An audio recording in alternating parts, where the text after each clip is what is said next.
ಹೊರಗಡೆ ಬಂದ ಮೇಲೆ ಸ್ಪಂದನ. ಮಾಳು ಅವರು ಸ್ವಲ್ಪ ಓವರ್ ಕಾನ್ಫಿಡೆನ್ಸಲ್ಲಿ ಇದ್ರು ಅನ್ಸುತ್ತೆ, ಸ್ವಲ್ಪ ಬೇಜಾರು ಮಾಡ್ಕೊಂಡ್ಬಿಟ್ರು. ಬಿಗ್ ಬಾಸಲ್ಲಿ ಅವ್ರಿಗೆ ಗೆಲ್ಬಾರ್ದು ಇವ್ರಿಗೆ ಗೆಲ್ಬಾರ್ದು ಆ ಥರ ಈ ಥರ ಮಾತಾಡ್ಬಿಟ್ರು.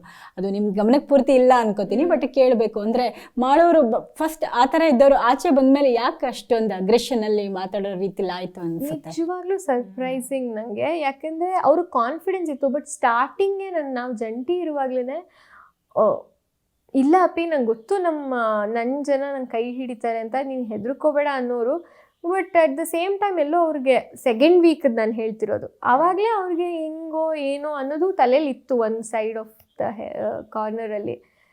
ಬಟ್ ಹೊರಗಡೆ ಬಂದ ಆ ಸ್ಟೇಟ್ಮೆಂಟ್ಸ್ ಯಾಕೆ ಮಾಡಿದ್ರು ಗೊತ್ತಿಲ್ಲ. ಪ್ರಾಬಬ್ಲಿ ಒಂಥರ ಓವರ್ವೆಲ್ಮ್ಡ್ ಆಗಿಬಿಟ್ರು ಅನ್ಸುತ್ತೆ, ಎಲ್ಲ ಮೀಡಿಯಾ 1 by 1 ಇಂಟರ್ವ್ಯೂ ಅದಕ್ಕೆ ಹಂಗೆ ಹೇಳಿದ್ದಾರೆ ಅನ್ಸುತ್ತೆ. ಬಟ್ ಆ್ಯಸ್ ಅ ಪರ್ಸನ್ ಅವ್ರು ಹಂಗಲ್ಲ, ಆ ಥರ ಸ್ಟೇಟ್ಮೆಂಟ್ಸ್ ಮಾಡಲ್ಲ.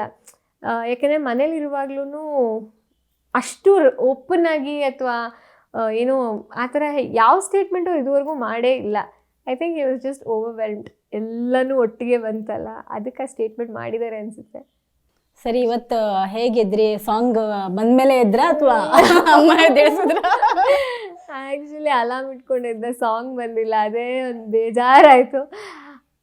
ಅದೇ ಆ ಸಾಂಗ್ ಒಂಥರ ಇನಿಷಿಯಲಿ ಒಂಥರ ಏನಿದು ಅಂತ ಅನಿಸ್ತಿತ್ತು. ಆಮೇಲೆ ಅದನ್ನೆಷ್ಟು ಎಂಜಾಯ್ ಮಾಡೋಕ್ಕೆ ಶುರು ಮಾಡಿದ್ವಿ ಒಂದು ವಾರ ಆದ ತಕ್ಷಣ. ಅಂದರೆ ಆ ಎದ್ದೇಳೋದು, ಹೊರಗೆ ಬಂದು ಡ್ಯಾನ್ಸ್ ಮಾಡೋದು, ಅದೊಂದು ತುಂಬ ಮಿಸ್ ಮಾಡಿಕೊಂಡೆ ಇವತ್ತು.